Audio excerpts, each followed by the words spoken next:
ایک مرتبہ سقراط ایک ندی میں نہا رہے تھے۔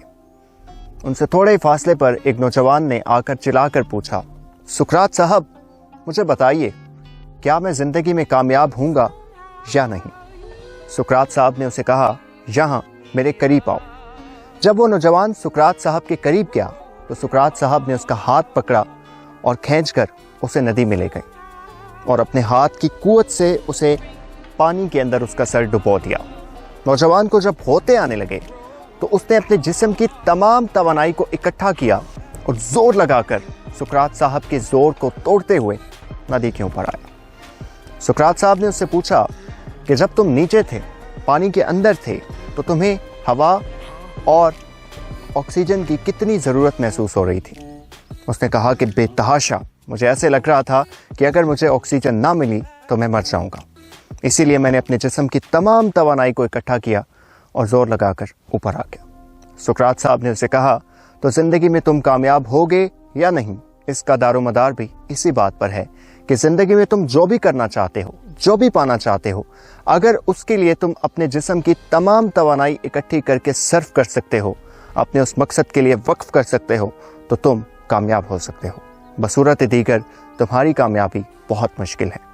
زندگی میں کامیابی کا یہ ہمارا پہلا سبق ہے کہ آپ کچھ بھی کرنا چاہتے ہیں، زندگی میں جو بھی بننا چاہتے ہیں، جو بھی اچیو کرنا چاہتے ہیں، اس کے لیے اپنی تمام تر ٹیلنٹ اور اپنی تمام تر توانائیوں کو اس طرح سے وقف کیجئے جس طرح آپ اپنی زندگی بچانے کے لیے اپنے پورے جسم کی طاقت کو یکجا کر کے وقف کرتے ہیں۔ سردیوں کے دن تھے، دھوپ نکلی ہوئی تھی۔ ایک بادشاہ نے اپنا دربار دھوپ میں لگایا ہوا تھا۔ وہاں بھی ایک شخص حاضر ہوا اور اس نے بادشاہ سے کہا کہ میں آپ کے سامنے ایک چیلنج رکھنا چاہتا ہوں۔ بادشاہ نے کہا کہ ضرور۔ اس نوجوان نے کہا کہ میں آپ کے سامنے دو چیزیں رکھوں گا، آپ نے ان دونوں چیزوں میں تفریق کرنی ہوگی۔ یہ دو چیزیں میں مختلف ممالک کے مختلف بادشاہوں کے درباروں میں پیش کر چکا ہوں، لیکن کوئی بھی یہ فرق کرنے میں کامیاب نہیں ہوا۔ بادشاہ نے کہا، خوب، تم اپنی چیزیں پیش کرو۔ اس نوجوان نے دو چیزیں رکھی جن میں سے ایک ہیرا تھا اور دوسرا شیشہ۔ دیکھنے میں دونوں ایک جیسی تھی۔ جوان نے کہا کہ آپ نے ہمیں بتانا ہے کہ ان میں سے ہیرا کون سا ہے اور شیشہ کون سا ہے۔ بادشاہ نے تھوڑی دیر سوچ و بچار کی اور اس کے بعد اپنے وزراء کو کہا کہ تم لوگ اس میں فرق کر کے بتاؤ۔ وزراء نے بھی باریک بینی سے ان دونوں چیزوں کو دیکھا، لیکن وہ تفریق کرنے میں کامیاب نہیں ہوئے۔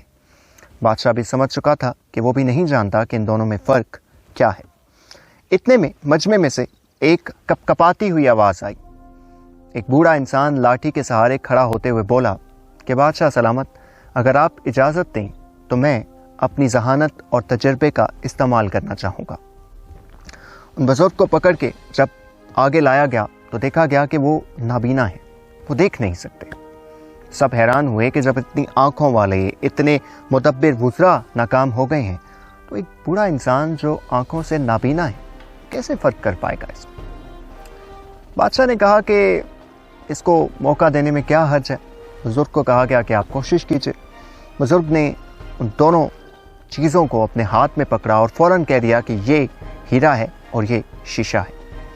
چیلنج دینے والا نوجوان فوراً بولا کہ آپ بالکل ٹھیک کہہ رہے ہیں۔ سب دنگ، حیران۔ چیلنج دینے والا نوجوان بھی حیران۔ اس نے پوچھا کہ آپ مجھے یہ بتائیے کہ آپ کو کیسے پتا چلا کہ اس میں سے ہیرا کون سا ہے اور شیشہ کون سا؟ بزرگ نے کہا کہ جب میں نے انہیں ہاتھ میں پکڑا تو ایک ہاتھ میں گرمائش محسوس ہوئی، تو میں جان گیا کہ دھوپ پڑنے پر شیشے میں حرارت پیدا ہوتی ہے جبکہ ہیرا ٹھنڈا رہتا ہے۔ زندگی کا دوسرا سبق یہی ہے کہ زندگی میں جب بھی مشکل حالات آئیں، جب بھی سچویشن ٹف ہو، آپ کے سامنے چیلنجز ہوں، تو جو ہیرے لوگ ہوتے ہیں، جو نایاب لوگ ہوتے ہیں، جو اہم لوگ ہوتے ہیں، کامیاب لوگ ہوتے ہیں، وہ ٹھنڈے رہتے ہیں، صبر کرتے ہیں، برداشت کرتے ہیں، اور دوسرے شخص غصہ کرتے ہیں، حالات کو مزید خراب کر دیتے ہیں اور شیشے کی طرح گرم ہو کر ٹوٹنے کا خطرہ لاحق رہتا ہے۔ اس واقعے میں دوسرا سبق یہ بھی ہے کہ کوئی بھی انسان، بظاہر وہ کیسا بھی ہو، کسی بہت اہم مسئلے کا حل پیش کر سکتا ہے۔ تو کسی کی فزیکل اپیرنس پہ یہ جج مت کیجیے کہ وہ کسی مسئلے کو حل کرنے کی صلاحیت رکھتا ہے یا نہیں۔ بادشاہ اکبر کے جاہو جلال سے تو آپ سبھی واقف ہیں۔ بادشاہ اکبر اپنے دور میں اپنے مصاحبوں اور وزیروں کی آزمائش کے لیے عجیب و غریب قسم کے کام کرتے رہتے تھے۔ ایک دن نہ جانے ان کے ذہن میں کیا آیا، انہوں نے اپنے دربار سجایا، لوگوں کو اکٹھا کیا اور کہا کہ میں تم سب سے ایک سوال کا جواب چاہتا ہوں۔ تمام مصاحبین اور وزیر حاضر ہو گئے اور بادشاہ اکبر نے کہا کہ مجھے بتاؤ کہ ہمارے اس پورے شہر میں کتنے کوے موجود ہیں۔ دربار میں گپ اندھیرا، کوئی کیسے بتا سکتا تھا کہ اس شہر میں کووں کی تعداد کتنی ہے؟ بڑا ہی کوئی بے تکا سوال تھا بھائی، لیکن بادشاہ کے سامنے کون بولے، کون کہے کہ آپ کا سوال ٹھیک نہیں ہے، آپ کا سوال فضول ہے، آپ کا سوال لاجیکل نہیں ہے۔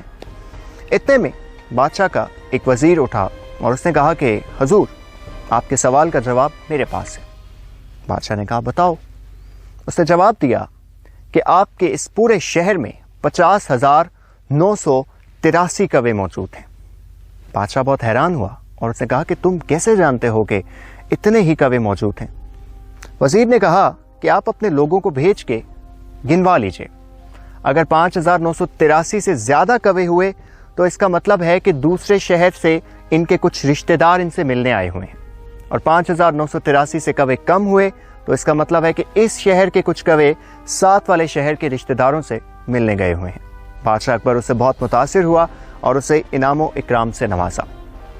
اس میں لائف لیسن یہ ہے کہ زندگی میں آپ جب کچھ کر رہے ہوں گے تو لوگ آپ کو بڑی اللاجیکل باتیں کریں گے، آپ کو عجیب عجیب منطق سے سمجھائیں گے، آپ کو کہیں گے یہ نہ کرو، وہ کرو، ایسے نہ کرو، ویسے کرو، یہ کیوں کر رہے ہو، آپ سے ایسے ایسے سوال پوچھیں گے کہ آپ کو لگے گا کہ یہ کیا اہمکانہ سوال ہے۔ تو آپ نے اس پہ غصہ نہیں کرنا، اس پہ آپ نے ان سے آرگیو نہیں کرنا، ایسا ہی کوئی بے تکا سا سوال، ایسی ہی کوئی بے تکی سی وجہ دے کے انہیں آگے بڑھ جانا ہے۔ کسی شہر کے ایک پارک میں ایک درخت تھا، اس درخت کے اوپر ایک الو رہتا تھا۔ الو دن بھر مختلف نوعیت کے لوگوں کو وہاں آتے ہوئے دیکھتا، ان کو سنتا۔ کبھی وہ الو سنتا کہ کوئی انسان کہہ رہا ہے کہ اس نے زندگی میں کبھی کوئی غلطی نہیں کی، کبھی کوئی انسان کہتا ہے کہ اس کے پاس دنیا کے تمام مسائل کا حل موجود ہے، کبھی کوئی عورت آ کر کہتی ہے کہ اس کا شوہر بہت برا ہے، کبھی کوئی آ کے کہتی ہے کہ اس کا شوہر دنیا کا سب سے اچھا انسان ہے۔ الو وہاں پہ طرح طرح کے لوگوں کو دیکھتا اور سنتا، لیکن کچھ نہیں بولتا۔ وقت کے ساتھ ساتھ الو سمجھدار ہوتا چلا گیا، ذہین ہوتا چلا گیا، وہ یہ جاننے لگ گیا کہ کب کون کیسے کیا بات کر سکتا ہے اور کس شخص کا مزاج کیسا ہو سکتا ہے، کون سچ بول رہا ہے اور کون جھوٹ۔ یہ ہمارا لائف لیسن ہے کہ آپ کو زندگی میں بہت طرح کے لوگ ملیں گے، کوئی آپ کو کیا کہے گا، کوئی آپ کو کیا کہے گا۔ یاد رکھیے کہ دنیا کے تمام لوگوں کی اصلاح کرنا، انہیں یہ بتانا کہ آپ جو کہہ رہے ہیں وہ غلط ہے، یہ آرگیومنٹ کریٹ کرے گا، آپ کا ان کے ساتھ آرگیو ہوگا اور اس آرگیو میں آپ کی بہت زیادہ انرجی ضائع ہوگی۔ سو ہولڈ یور انرجی، لوگ کیا کہہ رہے ہیں انہیں کہنے دیجیے، لوگ اپنے بارے میں جو خوش فہمیاں پال رہے ہیں انہیں پالنے دیجیے، وہ اپنے آپ کو بیسٹ سمجھتے ہیں تو انہیں سمجھنے دیجیے۔ آپ کی ذمہ داری نہیں ہے کہ انہیں یہ بتانا کہ ان سے اچھے لوگ موجود ہیں، ان کی سوچ بہت غلط ہے۔ Let them do whatever they are doing. ہاں، جو لوگ سمجھنا چاہتے ہیں ان کو بتائیے، ان کو سمجھائیے، ان کو سیدھے راستے پہ لائیے۔ So the life lesson is that just be observant, observe کیجیے، سنیے، اس سے آپ ذہین ہوں گے اور آپ کا لائف ایکسپیرینس بیٹر ہوگا۔ ایک لڑکی اپنے باپ سے کہتی ہے کہ میں اپنے حالات سے بہت تنگ ہوں، ہماری زندگی کب بدلے گی؟ زندگی میں کچھ اچھا نہیں ہے، نہ ہمارا لائف سٹائل اچھا ہے، نہ ہمارے پاس پہننے کو بہت اچھی چیزیں ہیں، میں اپنی زندگی سے بہت تنگ ہوں بابا۔ اس کے باپ نے کہا کہ میرے ساتھ آؤ۔ اس کا باپ اپنی بیٹی کو کچن میں لے گیا۔ کچن میں جا کر اس نے چولہے کے اوپر 3 مختلف برتن رکھے، ان کے اندر پانی ڈال دیا۔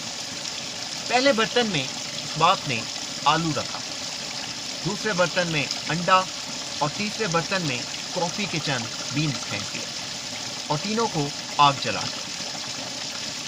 5 منٹ بعد اس نے اپنی بیٹی سے کہا کہ اب دیکھو آلو کو کیا ہوا۔ بیٹی نے آلو کو دیکھ کر کہا کہ بابا یہ نرم ہو گیا۔ باپ نے کہا کہ اب انڈے کو دیکھو۔ اس نے انڈا چھیل کر دیکھا تو اس نے کہا کہ یہ اندر سے تبدیل ہو گیا ہے۔ باپ نے کہا کہ اب یہ کافی کا ایک سپ لو۔ اس نے ایک گھونٹ پیا اور کہا کہ اس میں سے تو بڑی مزے کی مہک آ رہی ہے۔ تو باپ نے کہا کہ بیٹا یاد رکھنا، زندگی میں آپ کو مختلف حالات کا سامنا کرنا پڑتا ہے۔ ایک ہی جیسے حالات ملے تھے آلو کو بھی، انڈے کو بھی اور کافی کو بھی۔ ان حالات سے آلو اور انڈا متاثر ہوئے اور انہوں نے اپنے آپ کو تبدیل کر لیا، لیکن کافی نے اس پورے پانی کو بدل دیا۔ باپ نے کہا کہ بیٹا تم بھی زندگی میں کافی کی طرح جینا سیکھو، حالات کا اثر اپنے اوپر لینے کے بجائے حالات کو بدلنا سیکھو۔ آج کا چوتھا لائف لیسن یہی ہے کہ آپ حالات کی شکایت نہ کریں، حالات کا رونا نہ روئیں، یہ بیٹھ کر نہ دیکھتے رہیں کہ ہمارے پاس یہ بھی نہیں ہے وہ بھی نہیں ہے، ہم کیا کریں۔ آپ آگے بڑھیں اور حالات کو بدلنا سیکھیں، حالات میں اچھی تبدیلی لانا سیکھیں۔ تو آج کے دن میں ہم نے 5 لائف لیسنز کی بات کی۔ پہلا لائف لیسن، جو بھی آپ کا مقصد ہے اس میں اپنی پوری طاقت دیجیے اور پوری توانائی سے وہ کام کیجیے۔ دوسرا لائف لیسن، صبر، تحمل اور برداشت، سخت حالات کو برداشت کرنا سیکھیے۔